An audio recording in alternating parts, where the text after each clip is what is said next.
Hello friends, நாம் இன்றைக்கி நல்ல டேஸ்டியான ஒயிட் சாஸ் பாஸ்தா எப்படி செய்கிறதுன்னு பார்ப்போம். Welcome to my first recipe. நீங்கள் இன்றைக்கு தான் என் வீடியோவை ஃபஸ்ட் டைம் பார்க்குறேன்டா கட்டாயம் சப்ஸ்கிரைப் பண்ணிக்கோங்க. பக்கத்தில் இருக்கிற பெல் ஐக்கானையும் கிளிக் பண்ணிவிடுங்க. அப்போ தான் நான் ஷேர் பண்ணுற எல்லா வீடியோவும் உங்களுக்கு உடனே நோட்டிஃபிகேஷனில் வரும். நான் இன்றைக்கி 500 கிராம் பாஸ்தா செய்ய போகிறேன். அதுக்கு ஹீட்டரில் தண்ணியை கொதிக்க வச்சுட்டு இந்த போட்டு ஸ்லேட் பண்ணிக்கிறேன். ஸ்டவ்வை மீடியம் ஃப்ளேமில் வச்சுட்டு தேவையான அளவு சால்ட்டும் ஆயில் கொஞ்சமாக ஆட் பண்ணிட்டு தண்ணி நல்லா கொதிக்க கொள்ளக்கி அப்படியே பாஸ்தா வெயிட் பண்ணிக்கோங்க. இந்த பேக்கெட்லேயே எந்த அளவுக்கு வேக வைக்கணும்னு போட்டிக்கும் அதை பார்த்து வேக வச்சு எடுத்துக்கோங்க. எனக்கு சரியாக 15 நிமிஷம் வேக வைக்கிறதுக்கு போட்டிச்சு. நான் அந்த அளவுக்கு வேக வச்சு எடுத்துக்கிட்டேன்.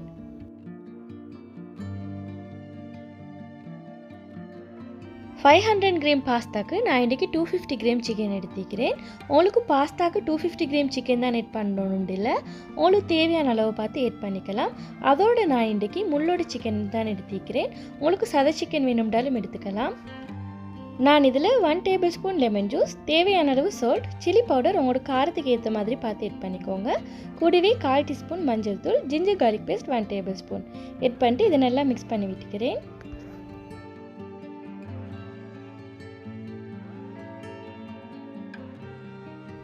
பாஸ்தா நல்லா வெந்து வந்துட்டுது. இது அப்படியே ஸ்ட்ரெயினரால் வடித்து எடுத்துக்குவோம். நல்லா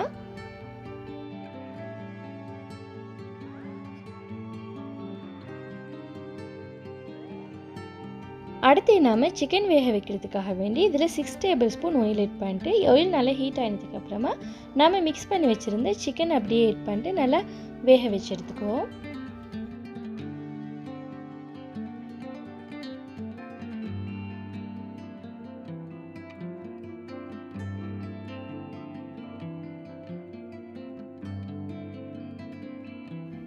சிக்கன் கொஞ்சமாக ஃப்ரை ஆகி வர கொள்ளைக்கு நாம் இதில் வெஜிடேபிள் ஆட் பண்ணிக்குவோம். நான் இதில் ஆட் பண்ணுற vegetable red bell pepper, yellow bell pepper, carrot, தக்காளி, ஒனியன் ஆட் பண்ணிட்டு கொஞ்சமாக வதக்கி விட்டுக்கோங்க.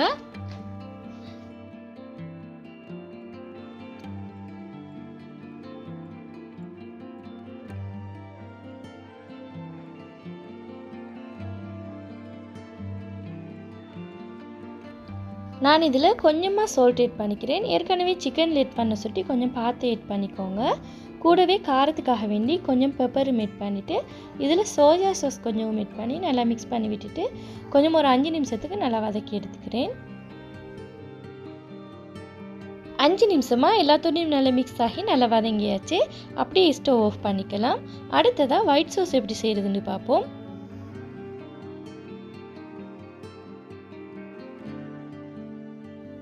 ஸ்டவ்வை கொஞ்சம் மீடியம் ஃப்ளேமில் வச்சுட்டு இதில் 5 டேபிள் ஸ்பூன் பட்டர் ஆட் பண்ணிக்கோங்க. பட்டர் கொஞ்சம் மெல்ட் ஆகி வர கொள்ளைக்கு இதில் கோதுமை 4 டேபிள் ஸ்பூன் ஆட் பண்ணிட்டு நல்லா மிக்ஸ் பண்ணி விட்டுக்கோங்க.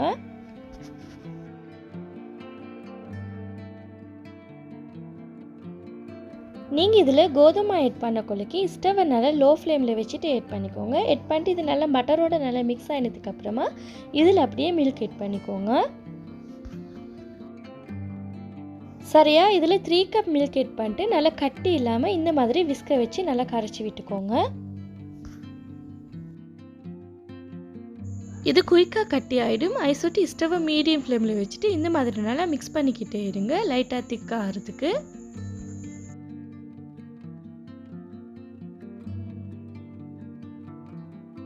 கொஞ்சமாக இந்த மாதிரி திக்காயிட்டு வர கொள்ளைக்கு இதில் நாம் அப்படியே பாஸ்தா ஆட் பண்ணிவிட்டு நல்லா மிக்ஸ் பண்ணி விட்டுக்குவோம்.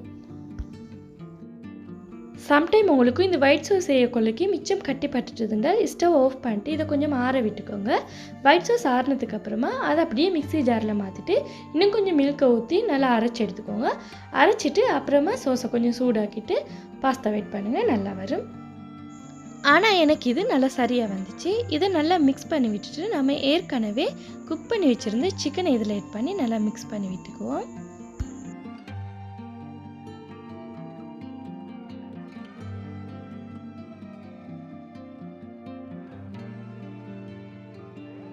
இதை நல்லா மிக்ஸ் பண்ணி விட்டதுக்கப்புறமா இதில் கொஞ்சமாக பெப்பர் ஆட் பண்ணிட்டு அதையும் கொஞ்சம் நல்லா மிக்ஸ் பண்ணி விட்டுக்கோங்க.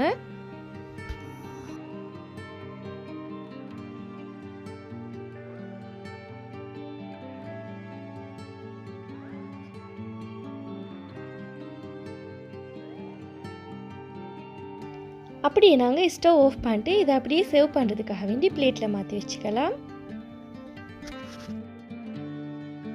இவ்வளோ தான் ஃப்ரெண்ட்ஸ், எங்களோட பாஸ்தா ரெடி ஆகிட்டுது. நீங்களும் இதே மாதிரி ட்ரை பண்ணி பாருங்கள், நல்ல டேஸ்ட்டாக வரும். இந்த சேனல் உங்களுக்கு பிடிச்சிருந்தால் ப்ளீஸ் ஃப்ரெண்ட்ஸ் லைக் பண்ணுங்கள், ஷேர் பண்ணுங்கள், கமெண்ட் பண்ணுங்கள், மறக்காமல் சப்ஸ்கிரைப் பண்ணுங்கள். தேங்க்ஸ் ஃபார் வாட்சிங்.